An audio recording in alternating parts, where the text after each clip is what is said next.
I did that joke at a gig recently. Great shirt. And thank you. I did that joke at a gig recently and someone called me a cocky little bastard. Can you believe that, right? So I gave them my number and I said, you're cool.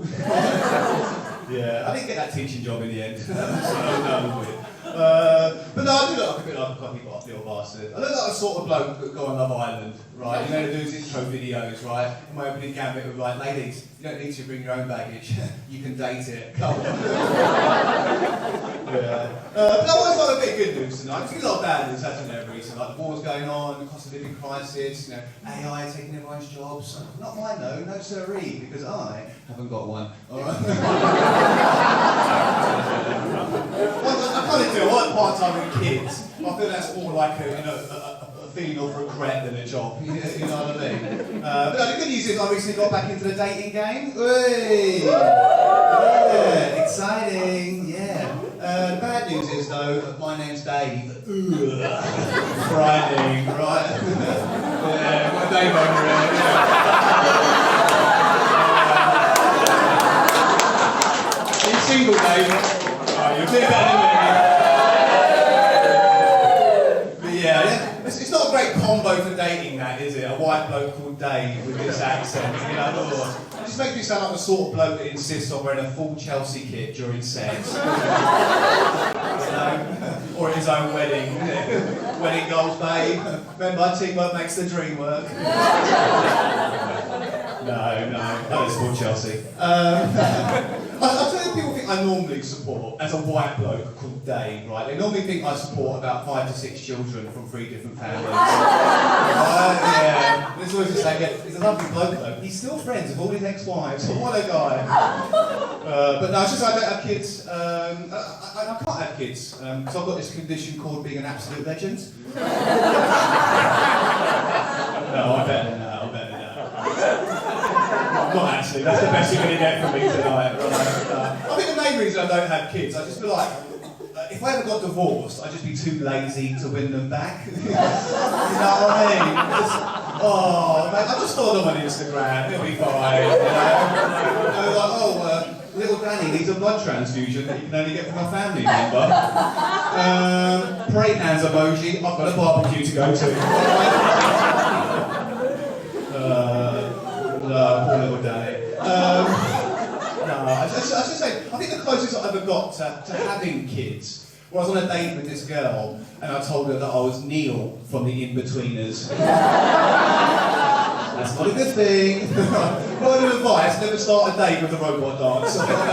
People get confused. But all this talk, right, about like children, that got me thinking about how my parents raised me, how they prepared me for the modern world, right? So my parents have been married for 47 years, right? It's impressive, isn't it? Yeah. Not that impressive. Not one person wore a full Chelsea kit to that wedding. Missed opportunities, right? But they're absolute role models as parents and as partners, right? They argued in front of us, they treated us like angels, like they rarely punished us. Well, my mum did get cocky once and threatened to lock me in a car with James Corden and a microphone. Right? Yeah. Little does she know, I fucking love James Corden. Yeah. But that guy can make it with 0 talent and maximum arrogance. I'm a shoe-in for this industry. Here we go. But I had a great childhood, there's no trauma, and I think we need a little bit of childhood trauma to know our expectations for adult life, right? It has to be the right kind of trauma, right? So take, for example, the cost of living crisis, right? I'm out here trying to make it as a comedian in the arts, what a mug, right? I lose money and hope every day, okay? Well, what should have happened there to prepare me for the cost of living crisis, right? So my dad should have called me into his shed one night, right? And as I walk in, I just see him recording himself for money, dressed as a depressed gimp, right? That would have been nice, right? And the trauma. I said, look like Dad. Oh, nice, good work, right? And then my dad just grabbing me by the collar, right? Just grabbing me by the collar and going, right? He's a gimp, remember? Like you don't know what a gimp is, right? My dad just grabbing me by the collar and going, son, this will be you one day if you keep on chasing your hopes and dreams. Let's get this shit out of me! I'll be straight down to accountancy college. Fuck this comedy shit, sign me up, boys. Exhale till I die, baby. Here we go. But I should say, my dad's a nice guy. I love my dad a lot. He's a great guy. But he's one of those dads, like, he doesn't say much, and when he gets annoyed with a conversation, he just gets up and leaves. I'm like, who does that? I think who does do that. Girls, when they realise you're not new from the in-betweeners. So who does that, right? Nightmare, right? You know, I was chatting to him about my career choices, right? So he knows I've not got a job or much money at the moment, right? Although ladies, not bragging. Go on, get in the queue. No takers. Alright, okay. Read the room wrong there. But this was his, like, you know, encouraging career advice, right? Or quality, not quantity, as he liked to call it, right? So he sat me down, he got me ready. He's not a gimp at this point, just normal dad, right? He said to me, Dave, you're in your mid-30s now. And he just got up and left. What the fuck is that, right? What are you doing with that? That's shit advice, that's rubbish, right? Right? However, it was really encouraging because I'm actually in my mid-40s. I mean, come on! Yeah. Go on, get back in prison, Dad, you bastard!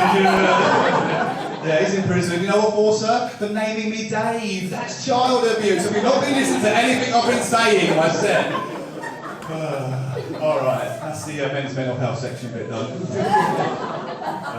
No, it is. I'll finish on this though, right? Let's be honest, no one really wants to hear about men's mental health unless it's being monetised on a podcast by a room full of fuel-huffing hobgoblins called Stephen or Barbara, right? Right, yeah? Okay? And we all know Huel, don't we, right? The drink that is food, that's what they say. The drink that is food, yeah, also known as soup, right? Right? Well, they tried to trick us, didn't they? But we're smarter than that, we're better than that. Like, you know how the old saying goes, right? Huel me once, shame on you. Right? Huel me twice, stomach cancer. And if you're wondering what Huel paid me for that joke, right, they paid me with a massive case of shitting myself. Yeah, who wants a lap dance? Okay, not a slugging lettuce crowd tonight. Alright, well, I'm off to the slugging lettuce.